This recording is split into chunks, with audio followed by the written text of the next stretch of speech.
Rev up your engines!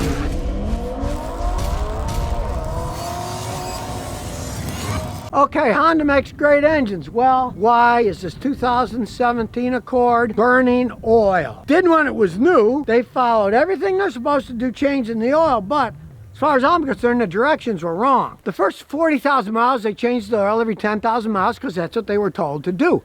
I always tell people 5. Well, then he watched my videos and decided let's change it every 5. He's changed it every 5, but unfortunately in this case, the damage has already been done to the engine. The problem is that this is a 2017 Earth Dreams 2.4. Now, it is not turbocharged.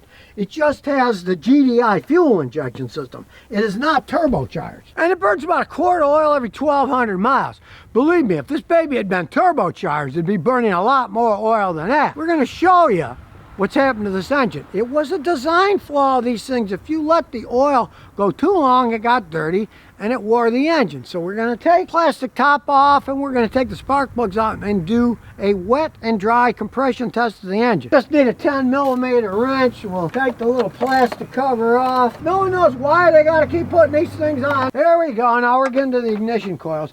And if you're wondering, yes, he has changed the PCV valve, hoping that it was stuck open and that's why the oil was being sucked in, but no such luck. It didn't make any difference. It's still burning oil. We'll take all the coils off so we can get to the spark plugs. We'll take all the ignition coils off, wiggle them, take them out of the way, get them all out of the way, twisting and pull them out of the way. Now we'll take the spark plugs out just for giggles. We'll look at them, see what they look like. And as you can see, they're definitely burning some oil. Not outrageous, it's not totally coated, but you can see there's burnt oil. The carbon gets built up from them burning. So that one's definitely burning oil. I bet the other will be about exactly the same. From my experience, all of the piston rings wear on all of them pretty much evenly, but we'll find out. There's number 2. As you can see, it's pretty much the same. It's got burn marks on it, and you can see a little carbon, not outrageous, but it's burning oil about the same as the other one. 3, it's about exactly the same. You can see some oil burning and then fusing on the plug. Here's number 4, you can see it's about the same. So now we're gonna do a compression test of all the cylinders naked. The first one was 185. Now we'll do the second one, okay? Second one's 180, that's real close. And the third one is 180. So the compression is pretty good. Now we're going to add a little oil to each cylinder, see if the pressure goes way up. So we'll be scientific. We'll pour some Mobil 1 into my little injector here. How'd you like to have this injected into you? And we'll just put a little turn in the number 1. About a teaspoonful, really. Now we'll see if it goes up a whole bunch. Okay, turn over. Okay. The one that was like 180 is now 185, but that's not showing wear in the rings. The little bit of oil I put in takes up space. That increases the compression pressure because there's less space for it to go up, so it'll compress more. So that's normal. That means that the compression ring is okay. But understand one thing about pistons. The pistons have various rings on them. The top ones are the compression rings, but under them are the oil control rings. And what happens on these things is the oil control rings go bad. And if this shows that all the pressures just change a little bit with this, it shows that the compression ring's perfectly fine. But the reason it's burning oil is because the oil control rings go bad. Very typical on these. We'll test the rest of them, see what happens. And the same thing, this has gained about 5 psi, showing that the compression ring really isn't all that worn. It's the oil control ring. Now we'll do the other 2, okay? Same thing, this one went about 4 pounds. That's not worn either. We'll do the last one with the same amount of oil. That's where the lines come in handy. You can put the same amount in each one, okay? And this one went up about 3 pounds. So, compression rings are perfectly fine. It's the oil control rings that are worn. Now, since we got all the power, we're gonna go get new spark plugs and put them in. And it's a deal where it's something that they can live with. Every so often, you can change the spark plugs. You can see how easy it is to change the spark plugs. It's no big deal. Now, it's not like it was even running bad. It wasn't running bad even with this little bit of fouling. So, since it's burning about a quart every 1,200 miles, maybe once every 3 or 4 years, you could change the spark plug. These are iridium spark plugs. I've seen them last 200,000 miles. You can't do it in this because it's burning a little oil. Eventually it'll clog them up. But it's still running good with this, so they can go quite some time still. Honda's not going to do anything about this with the mileage that it has on it, and their warranty's well gone. But it was a design flaw of this particular engines. Now, I got to say, the newer Earth-Dream engines, I don't see this problem with. It was when they first started coming out with them, they kind of messed up with the oil control rings. So we'll change the plugs, and they'll keep adding oil, which is a smart thing to do. Because she still loves the car. She drives kids all over the place.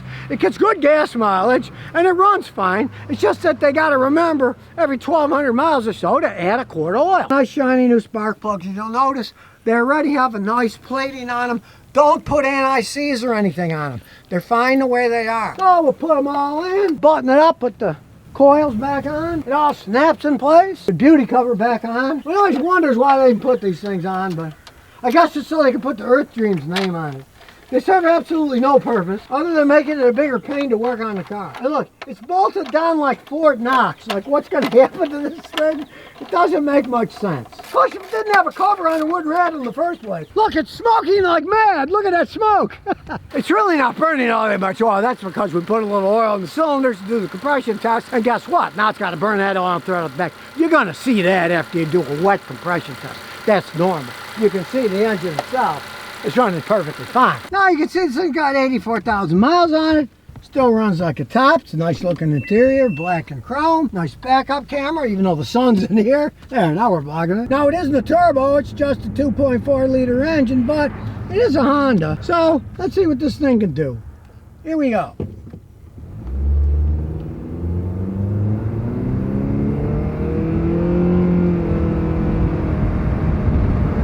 Now you notice you didn't hear any shifting. Now, for a CVT, it's not bad. It didn't have that motorboat lag that the really old ones had. I personally like the regular transmissions myself with actual gears, but it's really not that bad. Here we're going 40, we'll step on the gas. You can see it's got good enough pickup to pass people on the highway. There's absolutely nothing wrong with it. So there we have it, the mystery of the oil burning Accord. Listen to me, change the oil every 5,000 miles on any car, especially one of these.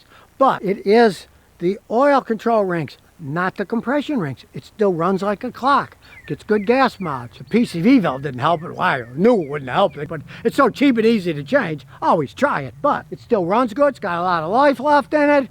It's just a shame that they're on the weak side on their oil control ring. So if you're thinking about buying one, hey, if you're looking at a used one, you saw how easy it was to take those spark plugs out, take them out. They're covered in oil, put it back in and say, no, I'm not buying this car. But if you have it, just take care of it. It can last a really long time. And the newer ones, I haven't seen this problem with them.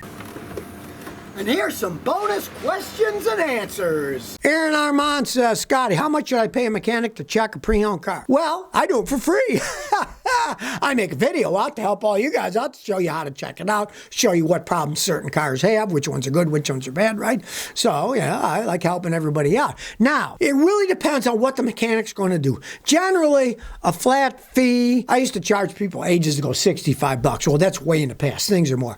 Usually, guys charge 100-something bucks for a relatively fair checkup, you know, to look over the car for maybe an hour or something like that. But it depends on how far do you want to go. Do you want them to do a block leak check? Do you want them to do a compression test? How much testing do you want done? You can do all kinds of testing.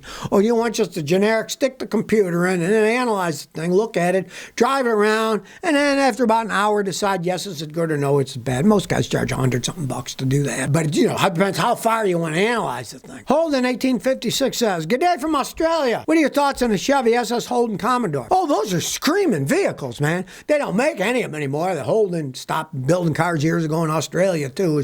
GM owned them, right? And those were fun, fast cars for driving around. Basically, the last of the muscle cars, right? Fast V8 cars that are screamers. They're now becoming the past. Most companies are phasing away muscle cars, fading away V8 gasoline engines, but they were fun, screaming cars to drive in the day. Next question. Scotty, what do you think of Nissan forklifts? All right, I don't like Nissan cars, but their forklifts are excellent, you know? It's kind of funny. It's like Suzuki.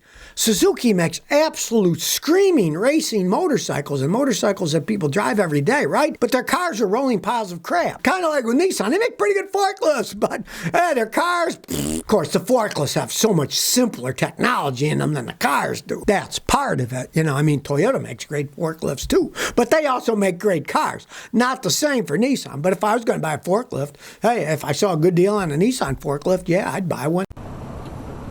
So if you never want to miss another one of my new car repair videos, remember to ring that bell.